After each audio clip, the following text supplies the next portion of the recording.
Okay, we are live. This is the first episode of the DVile podcast.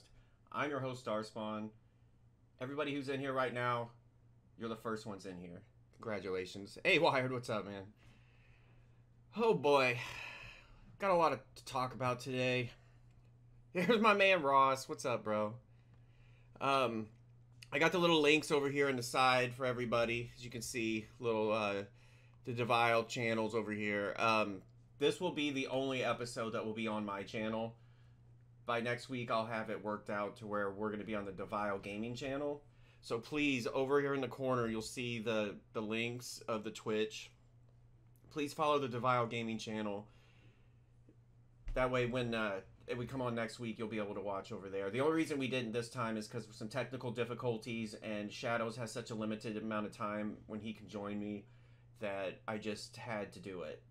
So this is after a few reschedulings and stuff, and just have to go forward with the situation. So he just got done streaming. I'm waiting for him to take his break. So in the meantime, we're going to talk about the current state of Gears of War 5 and why I believe it's in the state it's in. Now, I really don't want you to think I'm just going to have nothing but my own opinions on this, okay? I've actually got a little bit of evidence, and it's pretty much in other people's words. Now, before I get started, there's going to be some individuals. I'm going to show some individuals in here, okay? And I just want to say, before we get started, I'm not blaming these individuals, okay? All of the responsibility of this lies solely at the Coalition. And I don't think it's something that they have done on purpose. I just think that they decided to go in one direction, and they just don't know a different way. So I'm hoping by talking about this topic today that, you know, if hopefully somebody over there sees and maybe could get a little inspiration by what I'm going to talk about. Because my focus for this is on the content side. And in my opinion, the content side has been completely ignored by the Coalition since the beginning. And I think it's a combination of them not understanding content and not having someone on staff who understands content. They have a very... which is, their attitude is also shared by a lot of the esports players who have this attitude that anyone can do content. All you have to do is be good at the game, and then you're going to be a successful content creator. And what they're missing is that content creation is an art, okay? If you don't tell a story with your montages and you can't connect with people, then nobody's going to watch it. That's just how it is. So for them to just kind of think that they can, all they got to do is give some content creators a couple skins, a couple characters, and then they can just make content that's compelling. It's just not fair to content creators. Content creators are not magicians, okay? They can't just pull rabbits out of hats, okay? They need something to work with. So here, let's get a little bit of let's get some context into this. The producer from Ultimate. Okay, so here they are. We've got all the Gears 5 players, set up for you. You just take a look around and find a seat and check it out. Okay, cool. Okay, now listen. Hey, how's it going? He tells Kenny right here. Kenny, hey man. Hey, welcome how back. you doing? Thanks. How's it going? I'm doing pretty well. Yeah. Sorry, I'm drifting over towards the stations over there. You excited? Yep, I'm pretty excited. I'm gonna go over there and check them out. Let's check it out. We've been working with Kenny for a long time. He's one of our more thoughtful players. If someone puts a boom on plat, that boom is there for the entire half. You can't take it off, or you can't change it. It's easy to have a conversation with him about mechanics, about how the game works, and he's able to express, you know, his experiences really well to us, and so we can use that when we're thinking about, you know, how do we have to evolve the game, or if there are changes that need to be made. Hey Justin, like how many times have you been to a playtest up in Canada here? I think it's like 4 or 5 times or something like that. 4 or 5 times. Yeah, 4 or 5 ish, something like that. Yeah, something like that. Flying Kenny Bounce out 4 to 5 times to give his opinions and playtest the game. Okay, and when you look, it is esports players and esports announcers, and they're all giving their 2 cents. Okay, do you want to know what you do not see there? Content creators. Not a single one, okay? None of them. Now let me give you my experience, because I was able to go to Atlanta to this event, this show we're watching right now is the E-League show. I was able to go to that with Shadowz and Landon and Roar, and I was able to see exactly how they think of content creators, okay? Basically, it's an afterthought. They let us come in. You know, they had their laptops. They're like, okay, set up your laptops. So they set them up. Go ahead and record this, this, and that. What are we looking at? Same game modes. Old maps. Like, what exactly did you expect the content creators to be able to do with this? You know, the content creators are going to put out their videos, and 80% of the people that are going to see these videos are going to say they look just like Gears 4. This is after 3 years of playing Gears 4. There was nothing. There was nothing for content creators at all. Now, why is that? Well, I mean, if they had a content creator on staff that knew what they were doing, well, maybe they could have said, hey, wait a minute, it's going to be hard to make a video with Foundation again. A complete copy and paste of Foundation back into a brand new game, okay? It's going to be a little rough. But there was no one on the Coalition to tell them that, okay? The other thing that I find very disturbing about it is the new power weapons that they added, okay? Now think about this. The weapons that they added, the mace, the claw, the talon, and the grenade launcher, okay? Who wants to watch a montage of any of those weapons? Who wants to watch somebody running around with a baseball bat killing people, okay? Who cares if you get a quint with a mace? Nobody cares. There's no skill involved in using the weapons. Again, content creator wasn't there to say, hey, what makes a good content? You know, so I ask you guys, what makes a good content weapon? Think about it. A good content weapon needs to be a precision weapon that can get a headshot kill.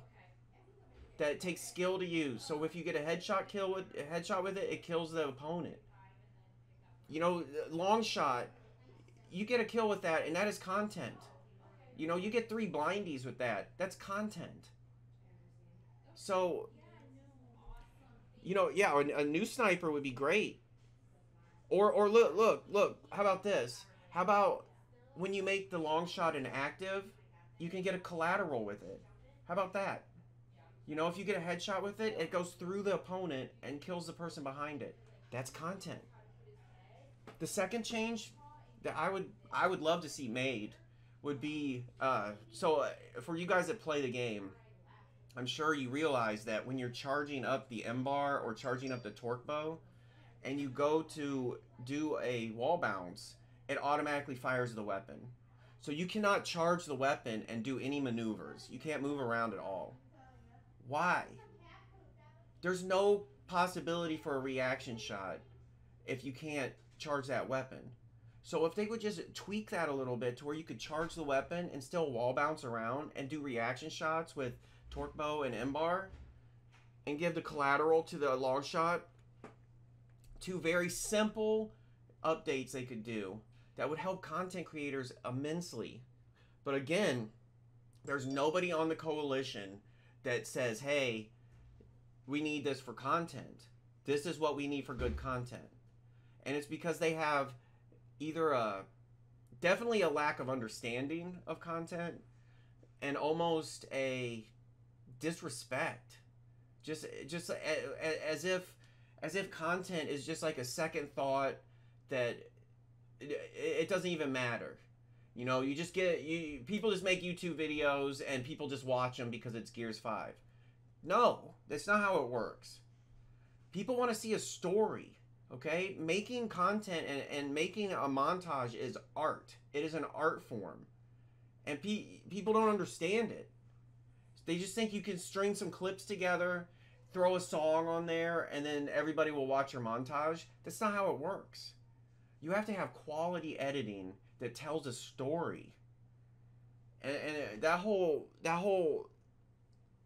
fact is lost on these game developers and esports teams. So to put it in perspective, the problems with Gears of War 5 is rooted in two things. One, esports focus, and two, no understanding of how content works. Nobody on staff there that has ever been a successful content creator has no idea what it means, and just basically discounts it as all we need to do is give them some characters, give them some skins, and they'll just make videos and everything will fall into place. That's not how it works. And that's why the game is failing. And if you look at other esports teams and you wonder why does Mazer not have a team anymore? They just got skins. Well, what happened to Mazer? Well, how about this? How about this as a question? What happened to Optic? Okay, these esports teams, they have the word sports in their name, so they think that they can run their video game organization like it's an NFL team.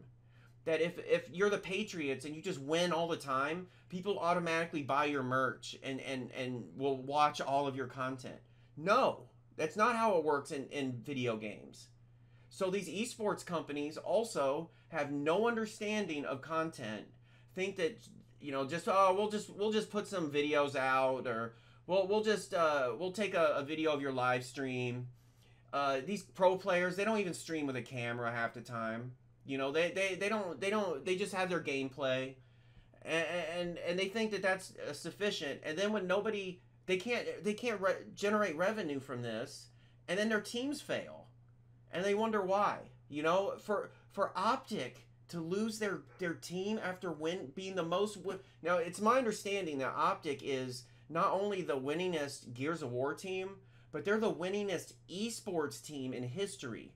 They've won more championships in esports than any other game, any other organization, and they still couldn't keep their Gears of War team together. What sense does that make?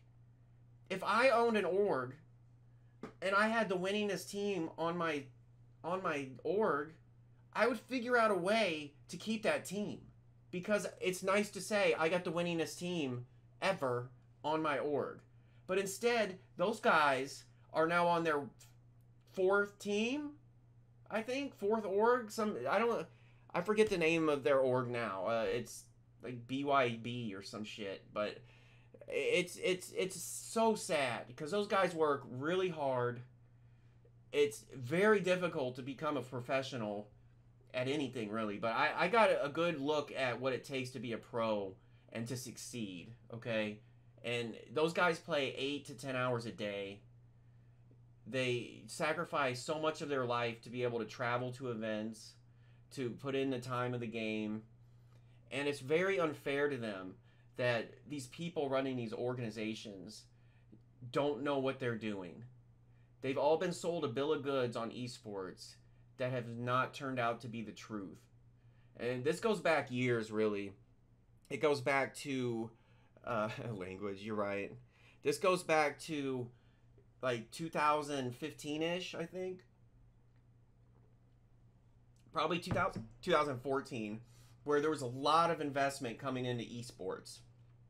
And everyone was expecting esports to be this big thing, right? And that's when the Gears of War 4 was being developed. So, you know, you got Microsoft executives being sold, hey, esports is going to be this, and this. You know, it's going to be growing and growing and growing. And what really happened was there aren't any new esports games. If you think about from 2014 and 15 till now, pretty much the only one I can think of is Overwatch. I guess Apex Legends now, maybe. So there's a handful. There's a handful of games. But it's not what it was supposed to be. People are still playing CS:GO, and then the fighting games like Tekken, Smash Brothers. But these games have been around forever. Gears is still in there, barely hanging on. So at some point, the developers are going to have to say, wait a minute, yeah, esports is important, but it's very content unfriendly. When you play an esports game, you're hiding and lancering on these maps that they designed for this, and it's so boring to watch. Nobody goes for clips, okay? You might get like a Nasher clip every once in a while. You know, you might get like one kill here, one kill there. That is not content. That is not how content works. And this is the analogy I give is this. When you're watching, like, let's say you go to YouTube and you go to like an NBA thing, okay? And you have 2 NBA videos you can watch. One of them is, let's say, like Steve Kerr, who is the coach of the Golden State Warriors, and he's going to explain the triangle offense to you, okay? And he's standing in front of a board, and he's like X's and O's, and okay? And the other video is the greatest dunks in NBA history, okay? And it's a montage of people just getting dunked on. Now, what video do you think is going to have more views? Do you think, honestly, do you think people are going to sit there and watch Steve Kerr explain the triangle offense? Or are people going to watch other people getting just destroyed and dunked on, okay? I mean, it's pretty clear. If I were to check the views on that type of thing, it'd be very easy to see. So, you know, the evidence is there for people to see that content is what drives video games. Without content, do you think Fortnite would be where it's at without content? Fortnite has an esports scene, very successful one, yes, but it's can still be monetized as content. It doesn't, like, the style of play of Fortnite doesn't change when it goes to the professional level. It just gets more advanced. Whereas when you watch a Gears of War esports match, it's hard to stay awake. Like, these guys are like camped out in their stupid angles and they're lancering people. And it's just, you have to be like next level to even appreciate that kind of stuff. The average viewer watching Gears of War esports is just like, what am I watching? What is this? But if they watch a montage and see over and over, you know, like somebody getting reaction shots and like 3-4 kills in a row with snipe, that's very easy to understand. And when you start adding up views and you're like, these content guys are getting millions of views. What are these esports guys doing? They get like a few thousand people watching them, which, you know, it's great for them, you know, whatever. Even in the most popular days of esports for Gears, 30K watching it, that's like a Dr. Disrespect fucking stream, you know? It's crazy. And the coalition is still focusing on esports. There's all this talk about they're gonna get more, you know, the partner program is coming in, and the partner program is gonna get a revamp, and this and that is what Dana says, but we haven't seen anything. So I think at that point, I'm gonna try to see what Shadowz is doing. Let me see if he's sitting in his Discord. The reason I put that video on is just to show some context of Shadowz. Like, he's been a content creator before he even was making Gears videos. So, well, I started with a few Gears videos, but like they got copyrighted because of music, so I had to take them off. Is it montages? Nah, just like background music, like in the intro. Wow, so that was even before tournament. That's crazy. Because there's another video I saw on your channel, and it was you were doing something with the Razer controller, and that's the first tournament controller that you had, right? Yeah, that was the first controller that had like extra buttons. Yeah. So that would have been it on Judgment then. Yeah. So, I mean, I think it's fair to say that you invented tournament, right? I mean, no. You don't think so? No. Do you know what it is? I actually did anyone ever tell you to do that? No. So like what I did after that, like the step that I took, it was weird, right? there's this little USB called a Cronus Max, and it basically allows you to like plug in Xbox One Xbox One controllers and then plug it into the 360. Yeah. So you can use an Xbox One controller on the Xbox 360 in it. Because obviously when the Xbox One released in 2013, people wanted to play Gears 3. You could only do it on the 360. So like you had to plug in the Cronus Max to use the Xbox One like controller on the 360, you know, because basically it took like the input of the Xbox One controller and told the console that it's just a 360 controller. And then what you could do is you could plug that Cronus Max into the PC, and then you could change like the controller layout. So that's where I switched A and LB, and then it allowed me to play like in 2013, 2 years before Gears UE, tournament in Gears 3 in it. Like I did tell Jack Felling like when she worked at Black Tusk and NTC, but no, they probably had that in mind, you know. Like it just makes a lot of sense to play with the like sort of like a bumper jumper style like control scheme. Yeah. With the movement in Gears, like, you know, despite like what I've done to, you know, controllers, but like having that ability to, you know, bounce on the left side of the controller, and then everything else happens on the right side. It just makes like movement so fluid, you know, if you can like get used to it. I really think Jack Felling was the last and only person that they ever had that understood content. I think she actually understood. Bro, she did so much for me. It's literally a madness. Bro, she did so much for me.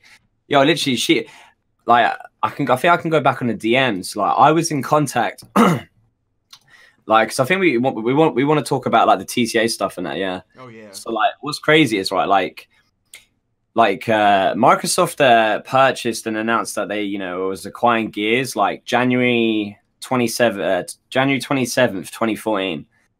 I think like March or April of that year, like a couple months later, when it was announced like who Black Tusk were and who were going to be developing Gears, Jack Felling, like, she reached out to me because she's seen like the few like Gears 3 videos, well, Judgment videos that I made, and she wanted to like have like help like doing some sort of contest. And then ever since then, like, she was sort of like my person of contact in TC, right? Or at the time, Black Tusk.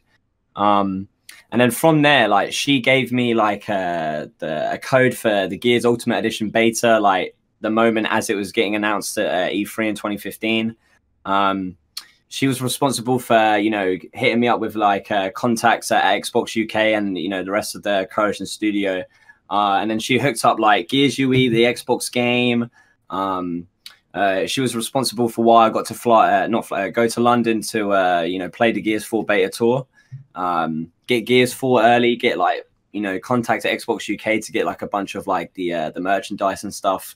And I did I can't remember how many years ago now. I think it was like, bro, I think it was like 2017 or 2018. I think it might have been 2017. I did like, do you remember the Gears eSport episode that I was like heavily featured in? Yeah, yeah. I think it was like episode 4 of one of the. No, it was in the UK. It was one of the like local Gears events, isn't it? It was like she was outside and like it was daytime and you were outside. Yeah, yeah. Like she just before because this happened just after she had left, in it. But just before she left, like she set that up as well, innit? And she also helped me get like partnered on Twitch, innit, in like 2016. So like she was a massive help at the beginning of like the TC days, and this was like even before TCA was a thing, because TCA, like the Coalition Army program, wasn't announced until the Gears 4 beta in 2016, isn't it? So obviously you had all that stuff happen like from 2014 to 2015 to, you know, getting into 2016 with Gears 4 beta being in like what, April.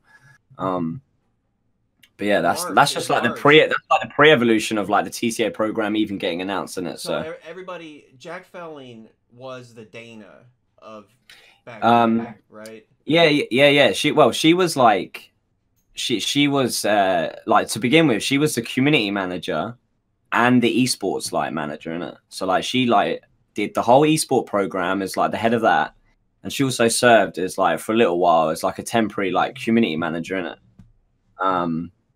Because, you know, that was before they brought Octus in, innit? Really? Yeah, I think so. I think Octus joined very, very early though. Because I remember the next person to take her job was Adam. Adam, yeah. Yeah. So Adam was after Octus, innit? I think. Well, I think Adam and Octus joined. Actually, no. I think Adam and Octus joined at the same time. I did. Yeah, I think. Did Octus work at Epic at any point, or did? No. So like, Octus used to be known as a tag called Hooligan, innit? And he was, I think he was responsible for running that G-Con, which was like a community thing back in like Epic's original days of like Gears 2 and 3.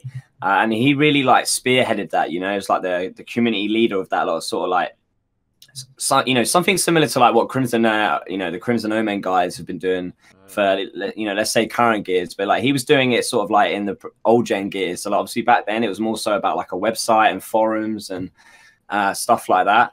So he was sort of like, Octus was. He was involved in content then. Yeah. A lot of content, man. Like he was basically like doing like not what I'm necessarily doing now with TC, but similar content in a different approach. But back then for Epic, innit? Like he was one of the first people to. I think it must have been on Justin.tv. I don't think it was Twitch yet. He was one of the first people to get a code for the Gears 3 beta, and he was like streaming it live, like. Like I think like a week before it even went live, because like there was three stages of the Gears 3 beta. You had a week for like friends and family and people who had access like super early, and then you had, I think it was a weekend for people who got codes or had the Bulletstorm limited edition like version, which came with the Gears 3 like early access. And then I think the public beta was like the third stage for like a couple of weeks, you know. God, you remember how big that launch was? Man, I don't know, stood like, in line for that game. I bought that game, a physical copy of that, and stood in line to buy it. Yeah, I don't know. It's I think because of like how old I was, man. Like Gears 3 came out, like I'd only just left school, and it was the first month of starting college, innit? So I don't really look at the old Gears games like I do now, just because I was so much younger, you know. Like I don't really like remember the launch as being, you know, super massive, except for me being like Gears 2, like my dad got me a game in like 3 months Xbox Live, you know, and I ran home from school like for that launch. Gears 3, I took a week off of college in it, and I went and picked up the game, I think a day early in it, from like one of those little like off-brand like game shops. First map I ever played on Gears 3 launch was Mercy. Like, bro, I do remember being, because like we played the Gears 3 beta, but like I remember being hella gassed to play Gears 3. Like as soon as I spawned in, like after playing the beta as well, like I was just like, yeah, I'm ready, man. Like this is it. We've got, like, it's time. Now, you've told the story a lot about your original introduction to Gears. You know, where your friend had it, you got to see it, and you basically asked your parents to, you know, hook you up with that for Christmas. And I don't think people realize that was the only Christmas present you got, right? Like that was. Yeah, we only got like a main present, man. That's fine, isn't it? I mean, but like for the other game, how important was that? Oh, bro, yeah. I mean, but do you know what it was? It was quite funny as well. Like I had no idea what Wi-Fi was. I didn't even know what it meant in it. So like we had internet, but it was like, you know, back then it's terrible dial-up or whatever it is.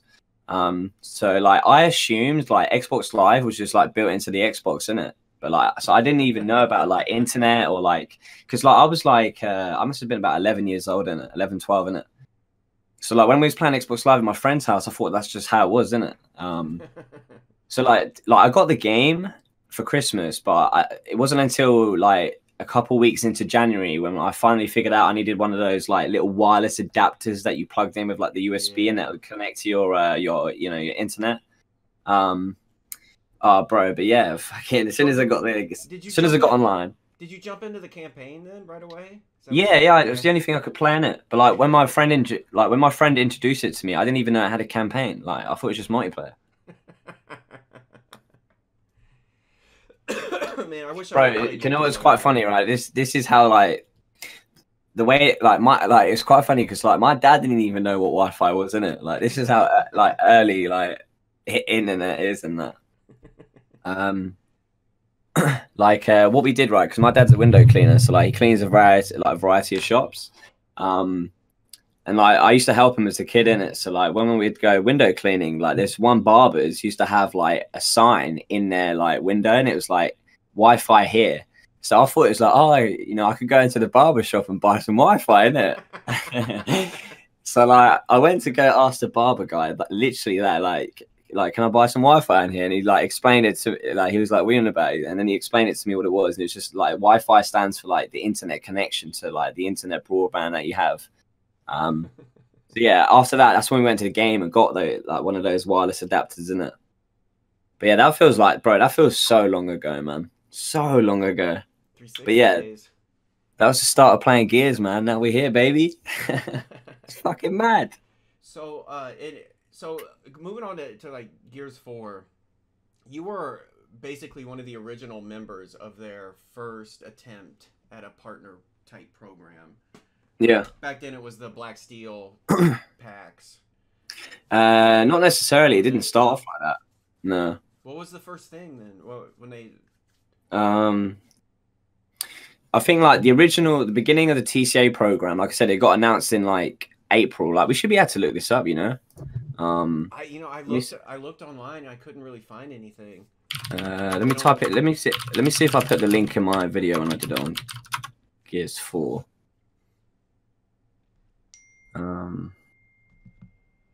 Ross wants to know how did you two come across each other? Ross, I'll tell you, man. What happened is I was looking for the Gears of War 4 beta, and I thought there's this website called Twitch where people stream, so I went on Twitch and I looked on the feed to see who was streaming, and I was like, wow, this is that YouTuber Shadowz.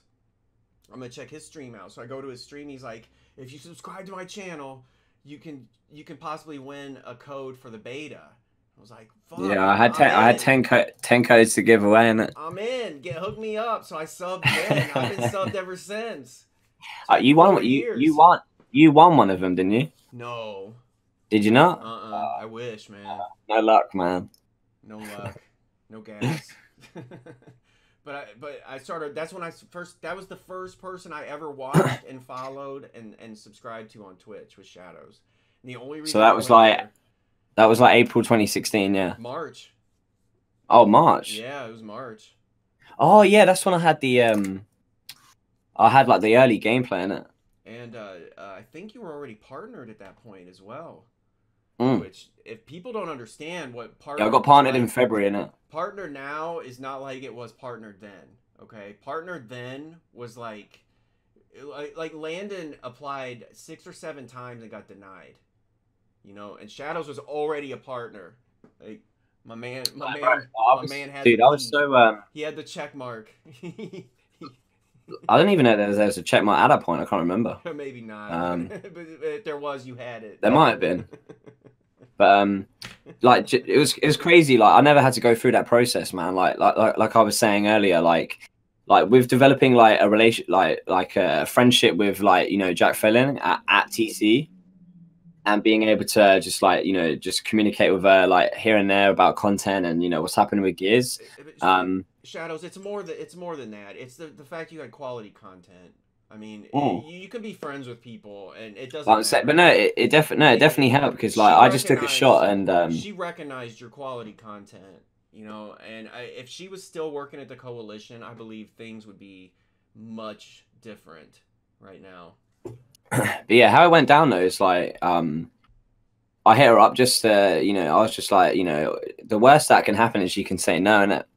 So I hit her up, and you know, because of the Gears content that I did and that, she basically said like if I just send her over like a pitch of you know, a little bit about me, what I do, you know, for content wise, and you know, send that over. She would you know, send it over to people she knows at Twitch, and you know, I think it was literally like 3 or 4 days later, I had my sub button, man. That was it. It was partnered.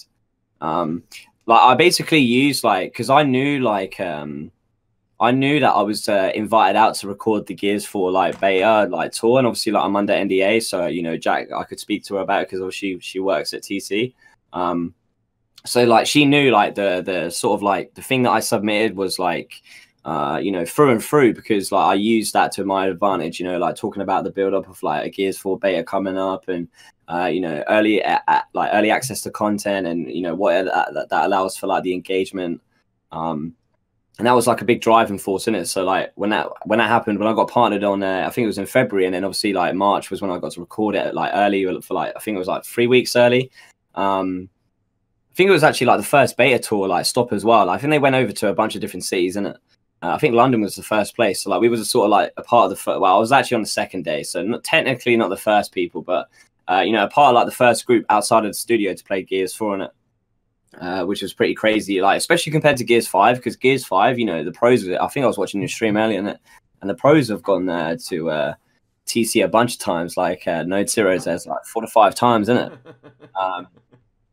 So yeah, it's a big difference, like from 5 to 4, but yeah, that's all that, you know, how all of that went down, isn't it? Well, going from not having a Gears game coming out and then finding out that there's new life in the series, how did that affect you? Like, what were you doing before Ultimate Edition? So yeah, like I said, like in 2013, like I'll quickly summarize. Like I made my channel in on YouTube. Like YouTube was way before streaming. Like YouTube I started in 2012, right? And the reason, like, because I had watched YouTube for 6 years, man. I'd watched YouTube since it basically like just after Google purchased it in 2005, innit? So like when Gears 1 dropped in 06, and I went around my friend's house, like we used to go on YouTube in 2006 and search up like tutorial videos on how to do like the kung fu backflip glitch and the crab walk and how to get out of the map and do all the different like glitches that you can do in Gears 1, innit? And we used to literally spend days and days and days split screening for like the first 2 months before, you know, between like, because Gears 1 released November 7th in America, right? But in Europe it was 10 days later on the 17th. So from the 17th of November to literally like Christmas, like we'd literally practice like trying to do as many glitches as possible, and just like jumping into lobbies and jumping out the map and escaping out the map in execution. But like I watched like Gears YouTube, right, for so many years, man. Like I saw like Gold Glove started, and you know, you had Landon in there, like Butter. There's like so many different people, and over the years, like people come and went, and like things, you know, dip down. But like the one thing I noticed, like with Gears of War content, it was always like montages and commentaries, you know, to begin with, and nobody really like stepped out of that like zone. So like when YouTube was like growing and growing, and all these other games were growing and growing, like nobody was really putting out like super diverse like variety like content for Gears, and like really taking advantage of what the game was all about, you know, in terms of like a few people like Butter was doing like tutorials and stuff like that, which is, you know, the right step. But nobody was really like, there's no like fully fleshed like story lore series of like the Gears of War universe that was like released as on release of the Gears games, you know, like because it would still exist on YouTube, right? It would be at like 10-12 years uploaded ago, you know. So like the reason I made my channel was because like I unfortunately like missed a whole Gears 3 era. All of the map packs had released, which means, you know, that was the end of the game by Epic. Like you got like different special events here and there, you know, XP weekends, whatever. But like the reason I made my channel was because like the Gears Judgment news was just starting, and nobody was covering videos on it. Like nobody was doing anything related to Judgment whatsoever, in terms of like, oh, you know, here's a 20-page magazine with like information on new characters, weapons, enemies, blah blah blah. And so like I'd seen what like people with like Ali A and T-Martin had done in Call of Duty, and like done like the news and like, you know, like speculation and discussion, and just create like live engaging content to, you know, hype up the like build up of the game to the launch, you know. The Gears has such a rich amount of backstories and stuff, you know, like I'm so surprised nobody was covering that. Yeah, it's crazy, man. So like that was collecting at that point as well, right? Like anything you could get, you were still collect like books and. No, I never, bro. I could never afford anything as a kid, man. Like I could just barely get the game, innit? No, I went crazy in 2015, like when, you know, Ultimate Edition released, and I was like, oh, fucking hell, this is crazy. But yeah, the reason like I started YouTube in the first place because like people weren't creating the content as a viewer that I wanted to engage and watch, you know. Like I wanted to know about this Judgment. I wanted to know about what, you know, who's the characters, is Marcus back, what's this new weapon, what's this new Locust character, and nobody was doing that, you know. Like they was like so that's when I made my channel, like that's what I started doing, you know. And then they all got copyrighted by like music, like not like copyright strikes, but like the community thing where like the videos, like they got like back then, like on YouTube, like if a video got copyrighted, like it would just be removed, like you wouldn't be able to see it publicly, you know, because YouTube was so hazy with music back then. But yeah, that was the reason why I started. And then I don't even know why we started talking about this, bro. Like, what was the question? You know? No, we're talking about the. We were originally getting into the early days of the TC partner program. Oh yeah. With and I said esports packs, and you said no, it was before that even. And then you know you were. Oh yeah. So oh yeah, that's what I was saying. So like, when I started YouTube, when you first started getting support from them, how did that look? What did that look like? I remember what you said. Actually, you said about like when it was announced that, you know, Gears of War was coming back, innit? Yeah. So basically, like, the point I was trying to get to was, like, I missed, like, all of the Epic days. So, like, I never had any idea, like, what Epic did with, like, content creators or people that made content for Gears, you know, 1, 2, 3, whatever. And, like, because I started just after the Gears 3 time and, you know, Judgment wasn't it. Like, I didn't know, I never know what they experienced in it. Tell Alex to turn his mic up. Yo, StarSpawn, you're going to turn your mic up, man. Turn my mic up. Turn it up. Turn it up. Yo, chat, turn it up. Turn it up. All right. I turned it up a little bit. But yeah, like, I remember what you were saying now. So, like, what I did before the basically death of Gears with the end of Judgment, which literally, you know, people say Gears 5 is dead, but you must have never experienced that game in that time because Gears was officially dead. Like, I'm talking dead. You know, I made a video, like, I stopped playing Gears. Like, that was the only time in my life where I've never played Gears for, like, a good few months. You made a video saying you were quitting. Yeah, I did. I didn't play. Say it ain't so. No, I did. I quit for, like, 4 or 5 months. And what I actually did, because that was, like, when I was at college, and I enjoyed the YouTube so much, you know, that I wanted to continue. So that's when I got the Xbox One on release, and I did a few videos on, like, the launch games, like Rise of Son of Rome, Dead Rising 3.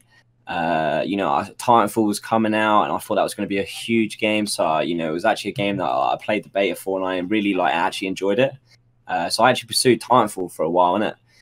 But that wasn't, so that was sort of towards the end of 2013, and that was into the start of 2014, which is obviously in January when, like, as soon as they announced Gears of War was coming back, I knew, like, that was the point where I was like, okay, like this could be something, you know, like I said, I always say, man, like, I had no idea how crazy it could get, you know, and, like, the experiences and just the opportunities, like, it would bring just for doing Gears. But, like, at that moment, I knew, like there is a chance here with Gears coming back in it. $100 million, like, buyout of the IP, I think it was, from Epic. Because, like, what's crazy was Judgment, as bad as the game was and how quick it, like, died. Like, when I got partnered on YouTube, like, I didn't even know, like, I thought, you know, I didn't even know about, you know, how AdSense works and how you monetize on YouTube with ads. And I thought, like, you had to have like 100,000 subs to, you know, for people to, like, make money or whatever. Wait, no. So, like, just pick up where I was just quickly. All right. So, like, what Judgment did for me, because, like, this is when I was going hard, like, working at the chip shop in it, like, full time. Like, I'm talking, like, 60, 70 hours a week in it. Absolutely grinding my ass off, man. Like, what happened with Gears Judgment was, like, the first, like, week of the game, like, I got partnered on YouTube at the end of 2012, and I would maybe make, like, $5 a month, you know. I was like, oh, sick, you know, I can get myself, like, a takeaway in it. I was gassed, you know, even at the time, man, because, like, I was just like, no way, like, people can watch content, things I make, and it generates, like, what is this? But, like, the week of Gears Judgment, I got 100,000 views a day on YouTube. 100,000 views a day for 7 days straight in Judgment. I think I topped it at, like, 730 something. I think it was like 735,000 views in 1 week of the launch of Judgment in it, before the game ultimately crashed and died. And in that 1 week, like I think I made on YouTube like $500, you know. And then it was years before, it was like, and then it went back down to like 100, and then it back down to, like, you know, $5 again. But, like, that one, like, specific week in 2013, like even though it took me, like, until 2015 to ever get to a point where, like, YouTube meant anything, more than, you know, it's just still to this day, just, you know, a huge passion project. That 1 week, like, showed me, like, like holy shit, like that you can actually do something here with gaming and, you know, content and this whole world of YouTube and what's Twitch, what's live streaming, you know, like that 1 week, like it just opened my mind to, you know, the possibilities in it. So like the moment they announced Gears, like I think I made a video on it, like, but like the moment they announced like Gears of War was like, all right, we've bought Gears, it's January 2014, we back, Xbox gas, because of that 1 week in Judgment, like I just knew like there's always that, you know, the potential of like doing this, not to this like degree at all, and like what the last 8 years have been, you know. But at least yeah, where you felt like you didn't have to Judgment was the worst and best possible thing that could happen for me. Because that's a big like that's a lot of dedication to say I'm not going to work a regular job. I'm going to do content full time. Like, bro, like the only reason it happened was around the time, like you said, you discovered like my content in it. So like I'd worked at a chip shop for 5 years in it, and in the last after 4 years, the business owner, the family, like they sold it up and they moved on. You know, the chip shop had been in their like family name for like 30 years or whatever it was. They sold it to some random guy. He came in, you know, terrible food, ruined the reputation, you know, things going downhill, people getting fired, people leaving. There's only a few staff left at that point. And like, he basically, like, he said to me in 2016, you know, I'm gonna give you to June, and then, you know, I'm gonna have to like let you go. I was basically being made redundant in it. So like the Gears 4 beta and like all that crazy stuff happening was like perfect timing, because like I found out I was going to record Gears 4 beta early a week before I got told I was basically losing my job in it. So like the chip shop is literally like 2 minutes down the road, isn't it? Like it basically like, open? No. Well, it's like someone else has bought it now, and like I think they're doing it up. He ran it to the ground, and then it was boom, it was shutting it done. But yeah, it was just like perfect timing, you know. Like so, like sick Gears 4 beta. Like I'm recording it like last week of March. All right, next week. All right, you're gonna lose your job. It's like, oh fuck. So yeah, it was just crazy timing, man. Yeah, so that was like obviously all like precedent to, you know, the TCA like starting up in it. So what when that transition happened, when Jack Felling left, what did they already have a partner program in place at that time? Were you already getting esports packs and stuff at that No, point? so like to begin with, the TCA program was literally like a weapon skin, and you would get like you would have your content promoted, which never really happened, you know. It was like a couple posts and then that was it, you know. And it's still like that, you know. There is no like content push, you know. But at that point, like it was literally like the TCA like Commendation Lancer weapon skin, and then you had the recruit one for the TCA members, and then you would get like what was it? What else did I say? Oh yeah, you'd get like a couple videos shared here and there, you know. Like that was it at the beginning, like when TCA got like announced. And also there would be like an asset library in it, which never really got any love. And there still isn't an asset library, bro. I can't just load up an asset library right now and have access to like unlimited high resolution, you know, from what the developers work with themselves, like PNGs, like 4K resolution files of like characters, weapons, this, and that, you know, anything you'd need, anything you could think of, you know. They've talked about that, right? Haven't they talked about having that or not? So like I think like if we move on to like, because like the TCA program is in hiatus, you know, like if we talk about when Gears 5 started with June of this year, of June of 2019, so like all of the TCA partners now, I do believe, were the same people that were announced at that point. Like where, like the last time TCA like had the reintroduction in it. I don't think anybody's been added and nothing's really changed in it. And originally, the TCA program was going to provide a bunch of benefits. You know, I don't know if there was still like plans for members. I think there was, but like for the TCA partners themselves, like I think the members and the partners had like it should be on the website still. Like they had like their own separate perks, you know. If we go to, we should be able to find this, you know, Gears, because yeah, you know, the original perks that got announced for the Coalition Army, like, you know, it's not what it is today. No. I've got it. So this is what the TCA program was supposed to be. So the member perks were supposed to be professional grade resources, up your content game with stream overlays, intros, cosplay guides, and more.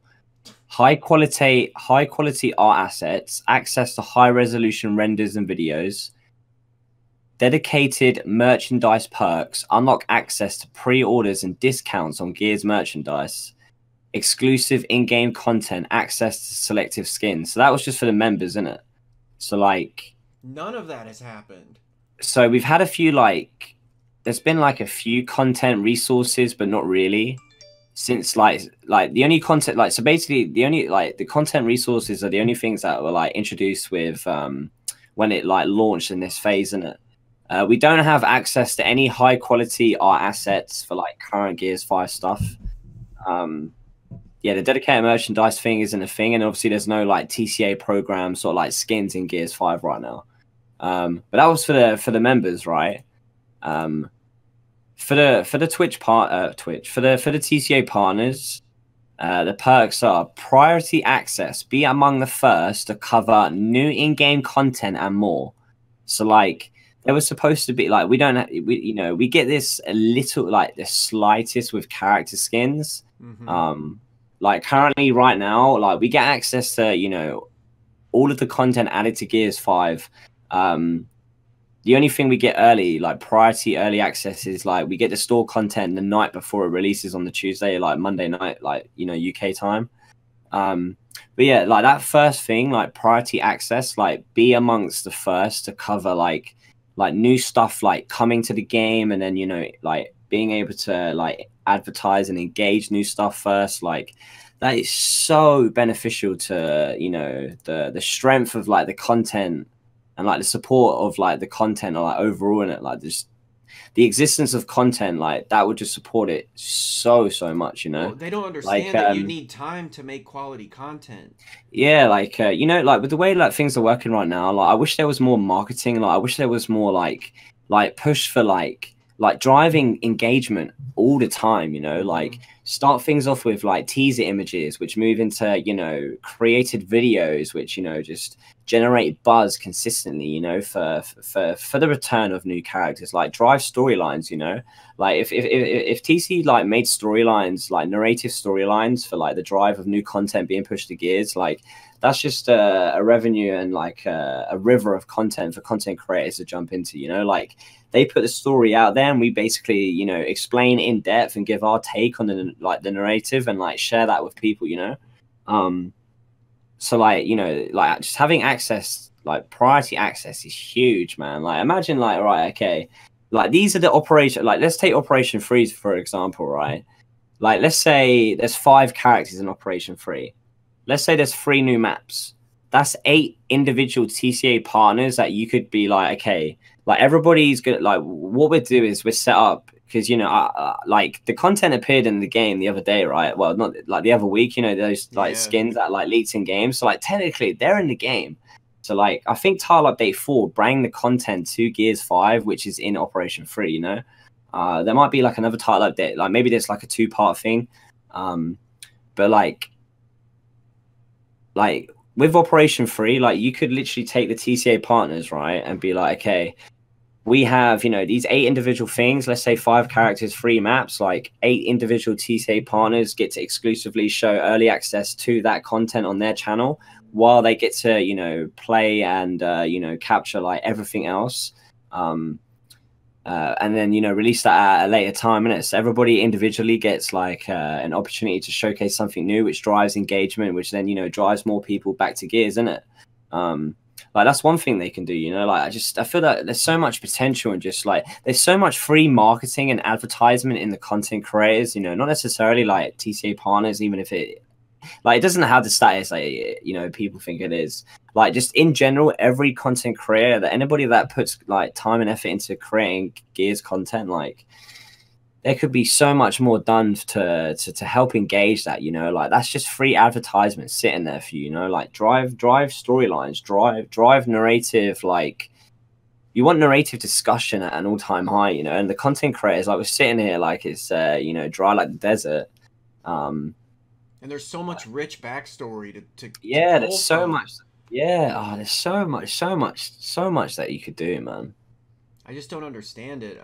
Like we're just so in the dark, you know, like with the go on. I was gonna say, Dan, remember what he said the other day? He's like, me and a whole team are looking at the partner program. That was like 2 weeks ago, I guess, 3 weeks ago, and there's been nothing. Yeah, I you know, with the delay of Operation Free, like that could potentially just mean a more delay of the TCA program. Like, you know, I don't know, like. Last time, I can't remember who said, like I think it was in the stream. It might have been in the stream, but yeah, Dana's working on the TCA program, and like I don't know what it entails. Like I haven't heard anything. I haven't had any like insights or whatever. So you know, I don't know. It's just one of those things where you just like, what can you really say, you know, until it happens, you know. But with the delay to Operation Free, like. That just could show you that there might even be a further delay to when that even, you know, goes into like the next operation of itself, you know. Why do you think they delayed it? What, Operation Free? Yeah. Well, it makes sense. Wait, they said that they need basically more time for the game to be in a state that they want it, instead of adding content to a game that they don't want it to be in that state, you know. So it makes sense, you know, delaying Operation Free. It's just like with the delay, like it's obviously it's a massive buzzkill, and like no matter what's planned for Operation Free, like it has to deliver, man. Like we need like 3 new maps, 5 characters would be nice. Tour de Luke and Spicy. This new mode to be a banger. But then, like, the question is as well, man, like, after Operation Free, like, does that delay, like, this extra 4 weeks delayed, like, does that, like, continue, like, a rippling effect, like, for everything else coming forward? Because it was lined up for Operation 4 to be around, like, E3 time, you know? So, yeah, like, would we, like, maybe have, like, Operation 3 be, like, 4 less weeks? And maybe, like, Operation 3 is, like, only... two and a bit, you know, 2 months and a bit. Who knows, man? So do you think they should be giving you guys the tour duty completed, or do you like doing it, or what do you think of it? Just give it to me. Give it to me day one, man. What if like, I don't have. Like, do you know what? If you can complete it with all multiplayer only, would you be interested in that? No, I'd just rather have it straight away in it, so I can just bang it out. But like I understand the concept in it. Like Operation Free, I think we're gonna be able to play any game and any mode you want, and you're just gonna be able to gain stars in it, like just by playing in it. So like I could literally smash King of the Hill and I'll gain stars for just playing a game in it. So that's like how it should be though. I mean, yeah, it should have been like that at launch, yeah. Yeah. But yeah, like yeah, what's next, man? Like, what else we chatting about? We got to go from. Is there any difference in your mind between what the support that you got in Gears 4 with the esports packs and stuff, and what's happening now? No, it's kind of similar, isn't it? Like Gears 4, it wasn't until like a year and a bit into the game, because like, I was getting my own gear packs with the credits, you know. Yeah, I remember those videos. You know, I had a thing going on with Xbox UK, so like. Any esport like pack videos I did, including the how many packs? I think it was 100 gear packs. Was it 100? I think I did 100 esport packs, like esport support or 1 packs. Yeah, I had a little like business thing with Xbox UK in it, so I never like spent my own money on the packs in it. But yeah, through Gears 4, it went from like Xbox UK basically being like a sponsor of like the content when it comes to like the gear pack stuff. And then I started just getting it with credits in it. Like it was towards the like sort of like I think when because like you know I think it was when Dana took over, or you know I think when Dana took over is actually when I started getting content sent to me, you know, because I like back in Gears 4 when Adam, you know, Adam's a great guy, man. But when when he was the community manager, like I think something leaked in the game earlier. I think it was the UIR packs for like 100 credits, and people blasted it for 10 minutes, and then it disappeared. And I wasn't home at the time. And somebody uploaded gameplay in it, and luckily, like he allowed me to, you know, jump on his account and record him a little bit later on. But I messaged Adam at the time, and I was like, "Hey, like the UIR packs leaked in the game. Like I wasn't home. You know, some people got the characters. Like, would I be able to get the characters?" And he literally replied with one word, and it's like, "No." So that was the mentality, like at that stage of Gears 4, innit? Like. There was no respect for the content creators. It was like, wait, what were you want characters? Like, what? No, you know, like get them yourself. And meanwhile, so when like Dana get them all, you know, I don't think nobody got this. Nobody got characters. When they were at the event, they'd always have all the skins and all the characters. The event's the LAN event, isn't it? Yeah. So like when Dana took over, like that's when we started getting like first we got sent like the gear packs to open, and then it just eventually evolved into just getting the characters sent directly in it. And that's basically what's happening with Gears 5 in it. But yeah, like looking at the, you know, the other the TTA program, you know, the other perks, because that was just one of the perks, right? Priority access, which is huge. You know, I feel like there's a lot of stuff that innovation that can be done there. You've got in the spotlight, reach new Gears fans with promotion on Gears' own channels. You know, so this would include like, you know, seeing content, you know, advertised through, you know, Gears of War's YouTube, Twitter, Facebook, official pages, website, you know, consistent hosts from like Gears of War's like stream. You know, that doesn't really happen. You know, another perk as well, which is like something that I was like super looking forward to, because it's audience perks, right? Give back to your viewers with drops of in-game content and Gears merchandise. It says that? Yeah. What? So, like, you're telling me, like, it was, like, originally it was planned, so, like, I'd stream and I could just drop some iron in the chat, or, you know, like, right, we're going to run an iron giveaway, boom. You know? Where is that? Where is that? Yeah, that isn't in. So that was another perk. Then the last perk was exclusive swag, partner products, in-game content, and merchandise. Like I've kind of, you know, I've received like quite a lot of like product stuff from TC and that. So like there's a few stuff in there that, you know, is applied now, but you know, like just because the program is so like in hiatus, like there's a lot of benefits there and a lot of, you know, member perks and partner perks that, you know, are obviously not being used up. You know, it's just. Do you know what it is? Like, I feel like with Gears 5, like Gears 4, you know, it was the first Gears game back, and I was like, hey, like Gears 4 to me feels like a test, you know, like they're just testing the waters with a foundation basic Gears game, very similar and, you know, very safe to Gears 3. A lot of remastered maps, you know, etc. Like, but like even Gears 5, like it was that, you know, with what Gears 5 is, like Gears 5 to me, like, right, it feels like it still feels like a test, you know, like they're testing, you know, they're just using it to test the waters even more, you know. You can look at like the whole Xbox One generation of Gears, like just being like the test phase, you know, to see what works, because obviously the Series X drops this year, and then the next Gears game will be on the next gen, innit? So we've already like jumped like a generation cycle of consoles, from the end of you know, Epic Gears to, you know, TC Gears. So like I don't know, man. That's how I feel at the moment, isn't it? I didn't know all of those. I don't know. I should have went to that website and looked to see everything that they had listed, because if all of those things, if they just did all of those things, that would make a huge difference. Oh yeah. Because right now, I just think it's too far. I think it's just too far gone. You know, like I think. Like, what do you think about the state of Gears 5 right now? It's still esports focused, and so they're living and dying with esports. You know, just like like the game itself. Yeah, just like the game in general, innit?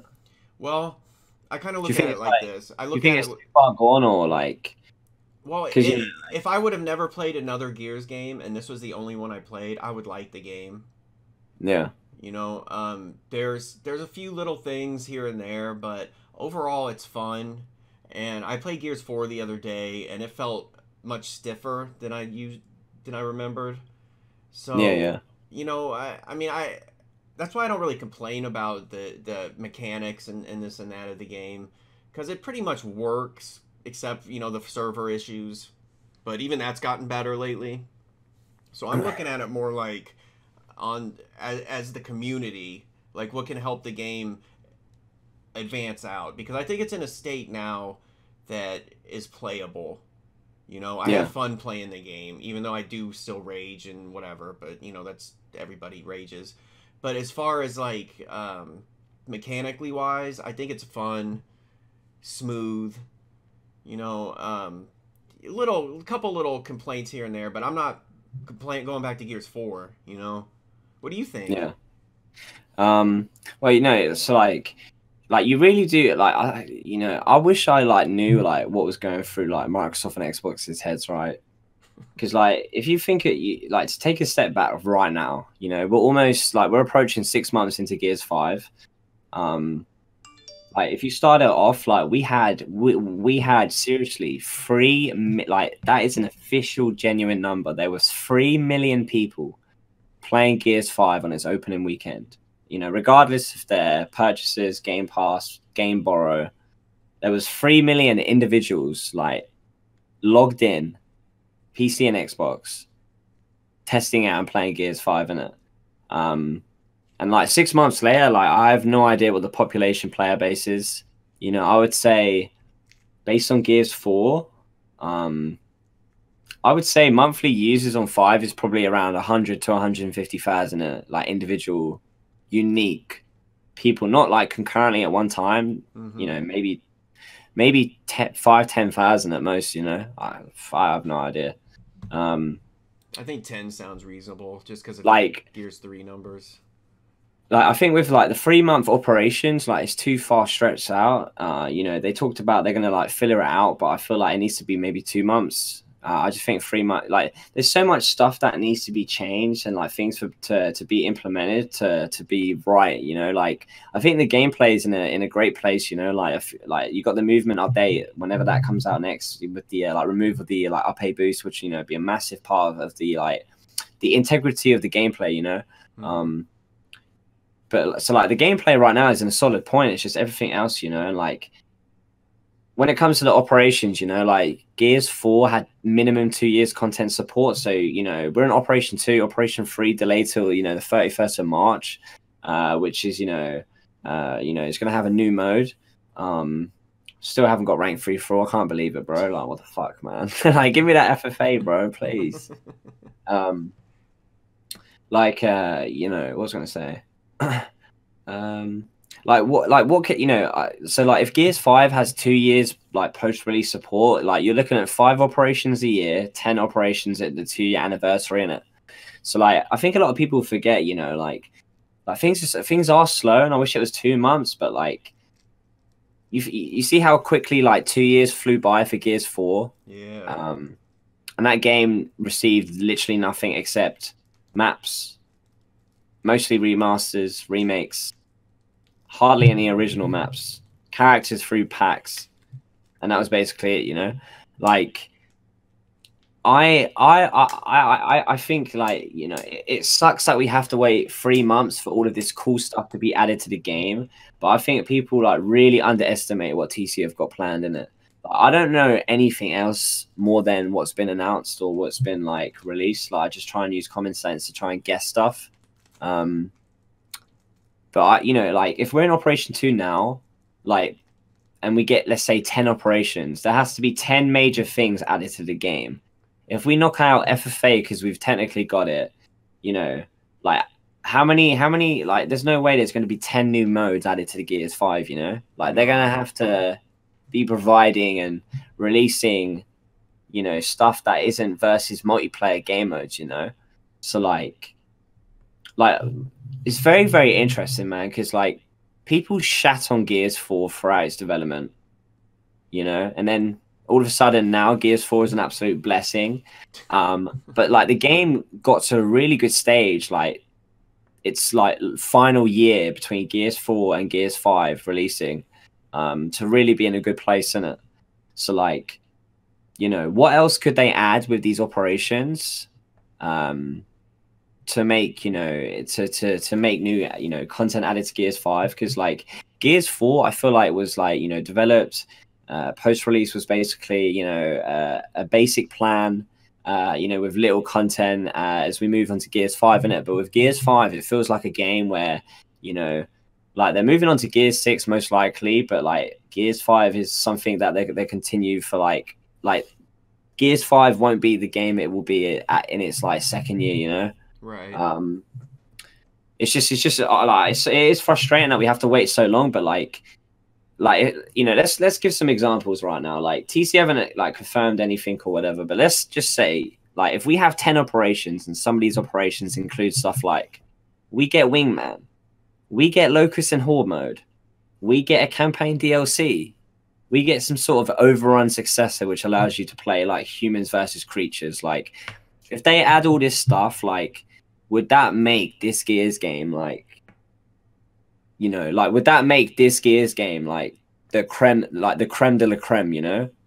Or would people still complain in it? Like what do you think? Because like with 10 operations, like there has to be other stuff planned that they, you know, they've been, you know, thinking about for a while. That, you know, obviously we are completely unaware of until it's, you know, made even live, that it's even a possible thing, you know, like any kind of announcement or whatever. Like we're just in the dark, you know. My concern is that, you know, like you said, there was 3 million people playing when it launched. Now they can add all this stuff in now after the fact, but who's to say that those 3 million people are going to come and see the new stuff they add? Yeah, so that's what I was trying to get to. Yeah, that's what I was trying to get to. Like with the number of 3 million, like that is never going to happen ever again. You know, that like for Gears 5 in itself, and there is never going to be that many people coming back to the game. But like is stuff like I mentioned, like if TC did stuff like that, like is that enough for, you know, people that have been Gears fans to come back in it?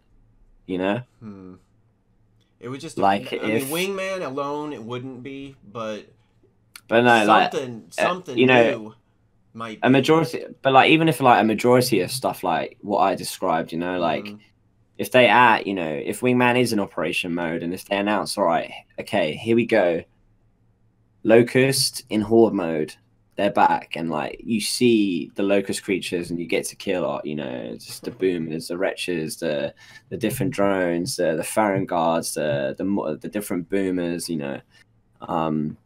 If they, you know, if they announce like a campaign DLC, like if you look at Gears 4, one of the best moments of the Gears 4 campaign is the prologue, and that's not even part of the Gears 4 campaign. That's just the extra story that they throw in at the beginning, you know, where you play as like the regular soldier in three different timeline events of the universe.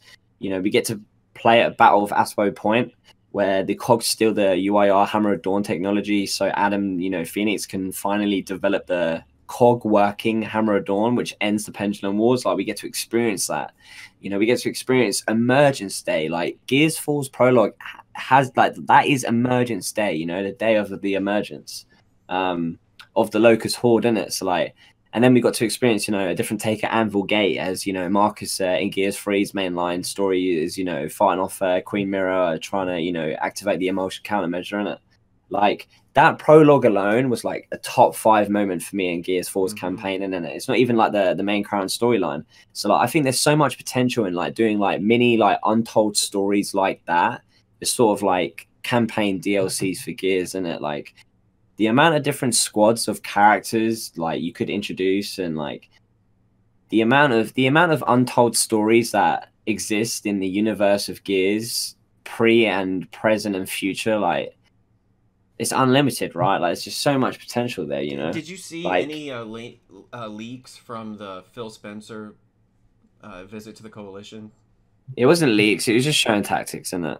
And, like, Xbox 5 getting a Series X upgrade. Did you see that thing with where they were wondering if that was 4 shots in an Asher? I mean, it was just blacked out. Like, yeah, it doesn't bother me. It's just a campaign, isn't it? Yeah, you didn't see anything interesting? No. But no, Tactics, bro. That comes out in... What, next month? Yeah, end of next month. Yeah, I got it pre-installed on my PC. I was gonna ask you. All I gotta do is plug my with a cable into my PC, right? My controller, my Xbox controller. I hope so. I don't know. I've never played a game on my computer before. No, neither. But I don't know if it is only. I don't even know if it has controller support on PC. Yeah, hopefully it does, because like if they've got an Xbox like release planned, they would at least, you know, like they would at least put the controller layout into the game. I would think. It has to. Hopefully, but yeah, like, you know, talking about tactics, like, you know, when people say Gears is dead, like I experienced Judgment. That was the death of Gears. Like I went to the funeral and everything, bro. I paid my respects and that. I did, for real, man. I thought it was the end. It was the end. Like nobody remembers the last epic developer live stream where you've got Pete Nubb and a couple of other guys, and they basically said like, we don't get, like, we are finished with Gears. This is the end. We are not supporting the game. There is going to be no updates. There's going to be nothing else added. You know, any glitches, anything not working, the special event achievement, you know, not even being achievable because they didn't activate special events anymore. Like, they basically said, you know, we're done. We're finished with Gears. The end. You know, goodbye. That was it. You know, never went live again. Never came back. So that was everybody, bro. I remember watching that stream and like, this is it. This is the end of Gears. You know. But like what Microsoft are doing with Gears is like, you've got the games, you've got the novels, you've got the comic book series, you've got memorabilia, you've got merchandise, you've got, I don't know if the movie's still happening, you've got Gears Pop for what it was, you know, Gears Tactics, which is a lot more, you know, more of a Gears game. This is sort of like phase one, you know, like I could see Gears expand. Like I spoke about it on the stream earlier. Like I could see Gears expanding into more genres of gaming, you know, like turn-based. Like the turn-based strategy game is like most likely the first step, you know. Well, really, what other games do you know where people get tattoos of the game? You know what I mean? Yeah, not many. Yeah, not many. Maybe a handful. Like, I'm sure there's a couple Call of Duties out there, maybe some fighting games, something like that. But the Gears, that's what I always tell people, because you know, they're like, well, what game do you play? When I'm like, yeah, I spend a lot of time playing video games, whatever. And I'm like, Gears of War. And then a lot of people have heard of it. Some people haven't. But I always say it's a small game, but it's got a passionate fan base. And I think it's got the most passionate fan base.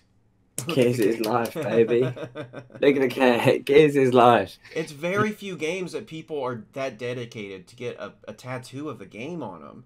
That's forever, you know? Yeah, this is forever, bro. And that means that the game has had an emotional impact on an individual.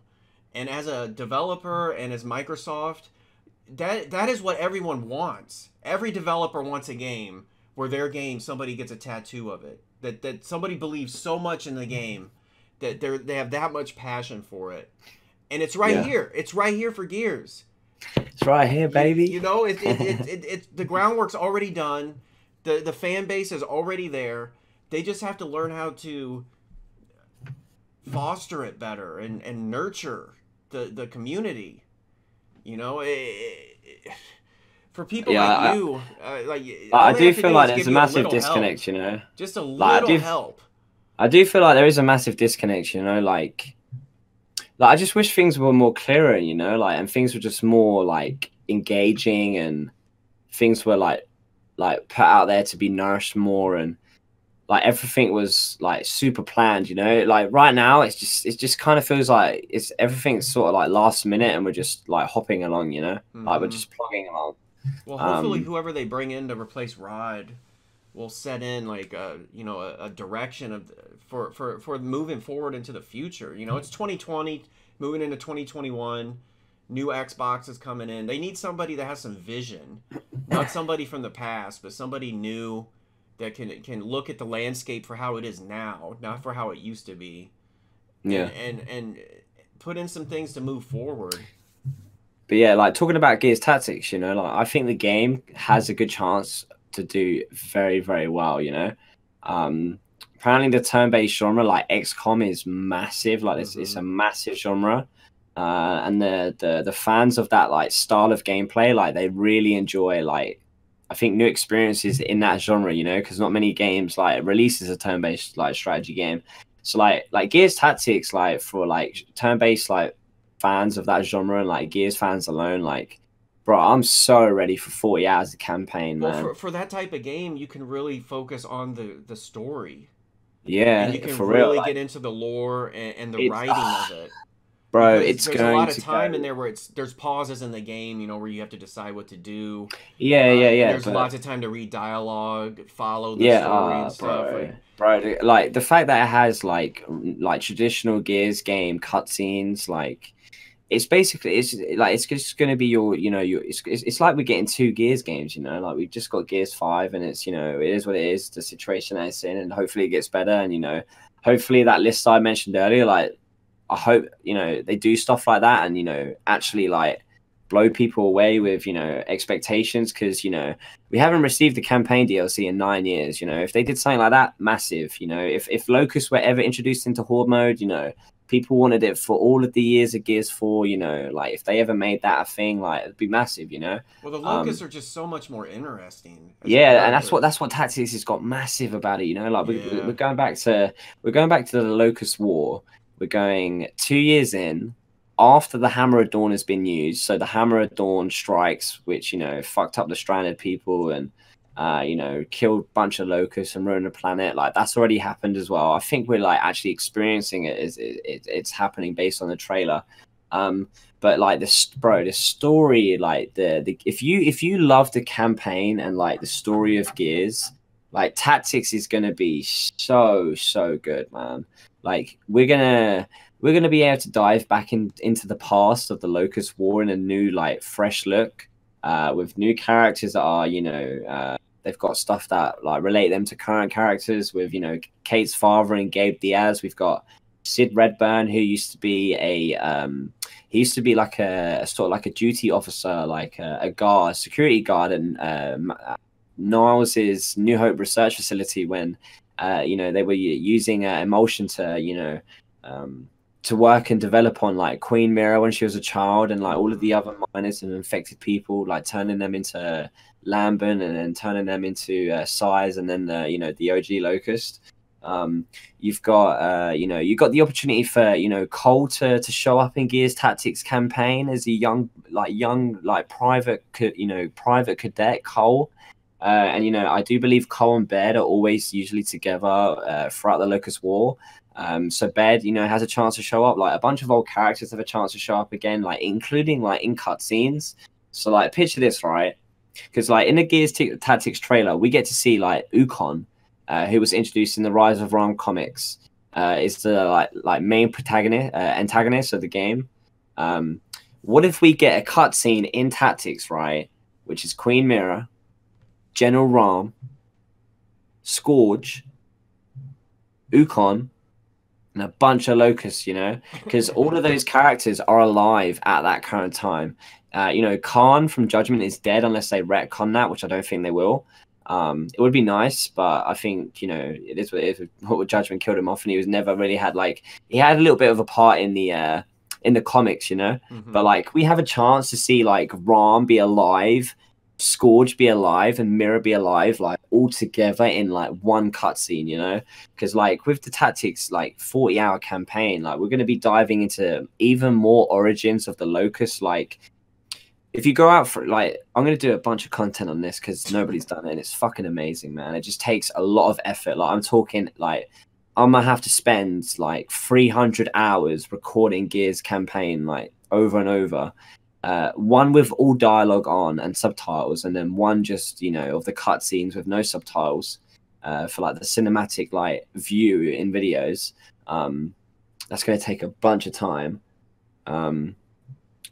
Like Gears Tactics story is going to add so much. So like through the original trilogy, like you can actually piece it together, like how the Locust origins came to be, and then, you know, Gears 5 like confirmed it with adding, you know, extra layers on top, and like introducing like new sort of like canon storyline to it that makes more sense than, you know, maybe what was previously like planned back in the day at Epic's days. And then in Gears Tactics, like we're going to find out what happens, you know, with the origins of like the Cantus, and like how maybe the Locust came to be in the Hollow, because Gears 5 like Act 2 told us, you know, what happened from Niles like leaving New Hope after closing it down with his test subjects, going to like secret facility in Mount Kadar in Gears 5. And you know, that's where the original Locust like originated from. And you know, what happened with Queen Mira. Then we learn that Queen Mira escapes with the Locust forces from that facility in Mount Kadar at the base into, you know, Mount Kadar, eventually inside underground into the Hollow, because you know, her daughter Reina Diaz was kidnapped by her father, right, which was one of the Nile scientists. But once like Queen Mira and the Locust, like they go into basically like hibernation and like they go into the Hollow, like we don't know what happens from there on out, you know. Like we don't know from that moment until the Rise of Ram comics, which is taking place during the Pendulum Wars, like the 80-year Pendulum Wars, you know. So there's about, I think there's a good like 60 to 80 years like that we, you know, don't know about, like how the Locust became to be, you know, like the origins of the Cantus, and how did all of the creatures like became to be, and how did like they get this like massive civilization like underground in the Hollow to, you know, progress so quickly. Like Gears Tactics is going to add so much to the story, but I think Gears Tactics, because it's releasing after 5, I potentially think there could be some sort of like loose ends created to like speculate on for the next like major Gears game, you know. And like what people forget as well, like Gears Tactics is its own game, so it's like Gears Tactics could have DLC as well, right? Like they could do campaign story DLC for Tactics, and you know, introduce like DLC expansions through that style of gameplay, which allows for, you know, new explorations of like even more new stories, you know.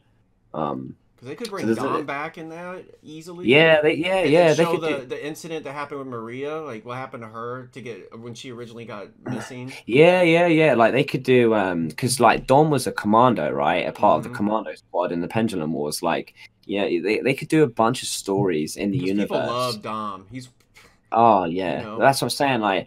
Like taking place in the Locust War, like Tactics has so much potential, man. It's got no microtransactions at all. Everything is earnable in game, no money required. You buy Gears Tactics, you get access to, you know, everything the game has to offer in it. There's no like exclusives or, you know, blah blah blah, exclusive characters and, you know, like everything in Tactics is in house, in game, all earnable, which, you know, Gears 5 should have done.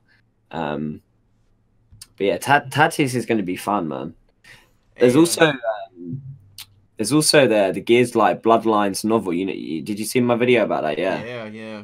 With Kate. Yeah, so there's like with Kate. So like there's a Gears Bloodlines novel coming out next month, a week before Tactics, which is it takes place in current timeline between Act 1 and Act 2, like that time skip between you know, the Hammer of Dawn killing Lizzie and, you know, putting JD into a coma, and then, you know, Kate and Del arriving at what's it called, at Rockworm Village. Rockworm? No, what was it called? What was the massive what's the massive worm called? The giant worm in it. Rockworm, was it Riftworm? Right? Or no, Riftworm. Riftworm. Yeah, Riftworm. Yeah, Riftworm Village. I thought it was close. Yeah, Rockworm was the small ones. Remember Gears 2? Yeah. There you go. Yeah, that little like time skip, is when the book takes place, and then so that says Kate Diaz, you know. So we might find out a lot more there about like certain events, you know. Like it might reveal in that book like Clayton Carmine's reaction to Lizzie dying, you know, like little cool details like that, you know. And JD's find out what happened to his arm. Well, we kind of know. That's why I want to do the story series, because there's a bunch of like dialogue in Act 3 that explains what happened to JD between Act 1 and Act 2. So like the Hammer of Dawn put JD Phoenix into a coma, in it, like knocked him out into a coma. And that his arm got incinerated by the Hammer of Dawn, in it. So like that's an act, like that, he's not infected or anything like that. Like that, it's just a burn, in it. So like that device in his arm, just like it, you know, it replenishes the pain that like that he gets from the burn. It's like 5-degree burn, in it. It's like super painful all the time, in it. But he was actually knocked out into a coma. That's why he lost his hair, in it. That's what happened. So yeah, I don't know. Your boy StarSpawn got hammer dawned off. Was in a coma. But yeah, what's interesting about this book, right? In the synopsis, like the description of the book, it says that while it's based on Kate in the current timeline, there's going to be like flashbacks of Gabe Diaz in the Pendulum Wars. And what's crazy is that there was a base on the island of Vectis, which is where the Coalition of Ordered Governments at the end of Gears 2, after the sinking of Jacinto, do you remember that trailer? I think it's like the intro of the game, innit? When like, you know, Hoffman went back to Anvil Gate with a bunch of people, and then everybody else went to that island of Vectis, innit? Mm-hmm. And then everybody left the island and went onto the ships, innit? Like they put all the ships together. So during the Pendulum Wars, Gabe Diaz, Kate's father, was positioned on that same island during the Pendulum Wars, isn't it? And there's another island that's close by to Vectis, a new island that's being introduced, and it's called Knife Spire. And what happens in the book is, well, in the what's it called, in the past event, in the flashback, is like a gear squad, which hopefully they add some like cool characters into there, like, oh sick, you know, Ty's back or something like that, you know. There's like a ghost squad from the COG that is being sent to Vectis because like they need to go to this Knife Spire island to go investigate. I think they get in trouble or something, right? But the description of the book says that Gabe Diaz has to go rescue them, and the discovery, like he makes a discovery at this Knife Spire, like new island, that would change the course of the Pendulum Wars forever, you know? So we know already that the prologue of Gears 4, like the Aspo point when you go and steal the Hammer of Dawn technology from the UIR, that was the reason that ended the Pendulum Wars. So like, what could this discovery be on this Knife Spire island that isn't the Hammer of Dawn thing, but something else that could change the Pendulum Wars in a different way, innit? Like, is it possible? Like, I don't know. Like, is it something related to the Locust? Like, is it like a different type of creature? Is it maybe the origins of the Swarm, and like the Swarm have actually pre-existed before, you know, we could even think of? Like, what do you think about that? You know, I don't know, man. It has to be something to do with the origins. It's got to be the origins of the Locust. Yeah. Because it seems like they're pointing towards them being created by people, whereas before I believed that they were part of the planet. You know, in the earlier Gears games, I thought they were part of the planet. I mean the Swarm. Yeah. No, it was Locust. The Locust, and then the Swarm would, you know, they are they're from the Locust being crystallized, right? Don't you think? Yeah. The signs are, yeah, but like we don't know. Like we actually don't know. Like, what a lot of people don't realize as well, like the story is what drives new Gears games, you know, like not the multiplayer, like not the post-release, like the story. And if you look at the Gears 5 story, it was all about the past. It was nothing to do with the Swarm, you know, except, which I think a lot of people didn't even realize, the return of Reyna as Queen Reyna is actually the reincarnation of Mira. That is Queen Mira. Like, Mira is Reyna. Like, Reyna is Queen Mira in a new body, innit? Mm-hmm. So, like, when Mira died, when Marcus killed Mira, she was still connected to... what's it called? What's the big creature in Gears 5 called? The Matriarch? Yeah, the Matriarch. So when Mira was killed, right? Like, she's been connected, right, from the beginning of when, like, she was being experimented on, I think after New Hope, and at the, like, when she was being experimented on at Mount Kadar, like, 20 years into the Pendulum Wars, she was, like, at first, you know, connected to the Matriarch all the way up to Gears 3. So we're talking over 100 years, that Queen Mira had an opportunity to be connected to the Matriarch, which is what allowed her to control the Locust. She had over 100 years experience in it. And so what happened is Queen Mira basically uploaded her conscious, like her like living spirit, to the matriarch, which is through the hive of the swarm in it. So like Reyna returning isn't like Reyna, like Kate's mum, is a baddie. It's actually Mira, like Mira's conscious, like Mira's consciousness reincarnated into this Queen Reyna, you know. So like you know, that's a like. Shadowz. What's up? Oh, there. Never mind, came back. Your thing went out for a second. I think you bumped your mic or something. Shadowz, I think we're gonna wrap this up, man. It's 8 o'clock. Yeah. Oh, my bad. 2 a.m. Yeah, it's getting late for you. I knew you'd get gas as soon as we started talking about lore, though. Hey, so what are you working on now, man? What's your next video coming out? I will probably be doing a Gears of War 3 PC horde mode video. The next episode. I think I have. I don't think it's ever been playable before. I don't think it's the Palace Guard, because the Palace Guard was the Farron Guard in Gears 2. I do believe it's the Queen's Guard, like the Queen's personnel, like Farron Guard. So yeah, I'm gonna play as the Queen's Farron Guard is like the next like horde mode episode, you know. If you look at like obviously the delay with Operation 3 right now, like there isn't really anything new like releasing for Gears 5, so you know, I'll be covering like the new character skins when they drop in the store. Finishing the rest of the Tour Duty characters that you know I still got to do. You know, mixing in that Gears 3 videos. There's a few Gears 3 videos that I'm going to be doing that a lot of people are going to enjoy.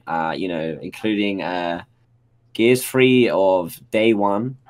You've got Day River and Nighttime River.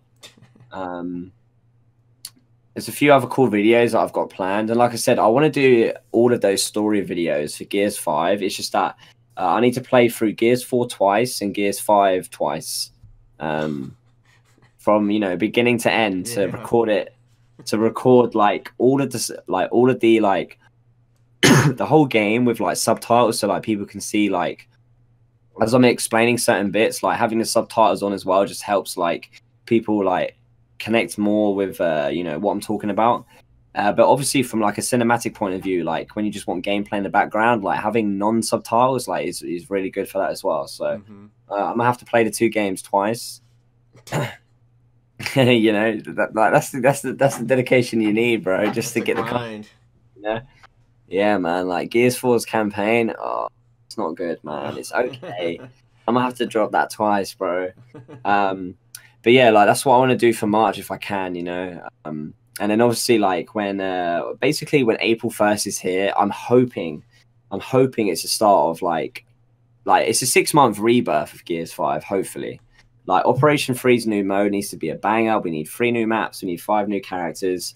And if we get all that and you know, Operation 3 starts off with a good start, maybe like the Operation 3 is a bit more like filler as well.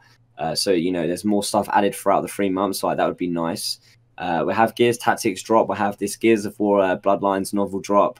And then, you know, we got the Dallas Gas in May, the Dallas Texas Gears event in May for the gas. Yeah, the big time gas, bro. Let's get it. And then after that, like, depending on, you know, if there's like a cut in, like a delay of like Operation 4 being like even earlier than, you know, depending when they drop that. But like after May, it's June, which is E3, which unless it gets, you know, like I don't think E3, if it gets cancelled because of like the coronavirus thing, will affect like the Xbox event, you know, because Xbox do their own event. And even so, they'll probably still live stream what they've got planned, you know, like they wouldn't like work on a massive E3 like build up to not, you know, plus with the new Xbox and that coming out this year, like it has to be a get-go. But yeah, so in June we have E3, which I think will be tied to Gears 5, and I think we will get like maybe something shown at E3 that is tied to Operation 4. There could also be a crossover between, you know, Tactics and Gears 5 to, you know, maybe like make Operation 3 even better with like a crossover of characters. Because now there's a bunch of characters in Tactics that can, you know, be characters in Gears 5 multiplayer, right? You know, you're talking Gabe Diaz, Sid Redburn, you got Locust Ukon, you got the Locust Disciple. hopefully this delay and then the beginning of like basically April 1st is where, you know, hopefully things start to get better for Gears 5 and that, you know. So we just have to wait and see, man. It's just like I just think like communication is required a lot more transparency. Like I just like I feel like there needs to be like it needs to be more of everyone as one instead of like one is everything, you know. In terms of like, this is everything for esports, this is everything for content, this is everything for the game, this is everything that's not happening, this is everything this is happening. So when's your next live stream? I want it to be tomorrow. It might be earlier there, but yeah, normal time is Friday, yeah. Because you've been switching it up a little bit here and there, but you know, so what is it? Sundays you're not on, and Wednesdays, or no? Today's Wednesday. What days aren't you on now? Sunday and what else? No, I'm not on Mondays, isn't it? But Monday? like, if I'm not on it on other days, it's just because I didn't make it. The grind got me. Boys. All right, man. I'm gonna let you go. I'm gonna end this because we're at 2 hours now, and you know I don't want to keep going on and on. But yeah, bro, I could literally talk for days, man. I know, but thanks for taking. I know you streamed all day today, man. So I appreciate you taking the time to come on and talk. You know, a little. Bro, bit you give me 8 hours, and I will talk about Gears. Like we could get super into it. Even like we could go even more in depth. You know, we go individual characters, man. Like what I think is happening. You were the first guest on the first podcast. So gas. Yes. But I'll be in your stream tomorrow, man, and I will talk to you soon, Shadowz. Thank you so much. Yeah, it was good fun, man. All right, see you later. All right, guys, you know who that was. That was my friend, Shadowz, giving his opinion of what needs to change on the game. And you know what? The guy knows what he's talking about, so hopefully somebody at the Coalition will listen to him and you know, just do what they say, which was, you know, they had a whole plan laid out for TC Partner Program, and they really haven't lived up to their expectations, which is disappointing.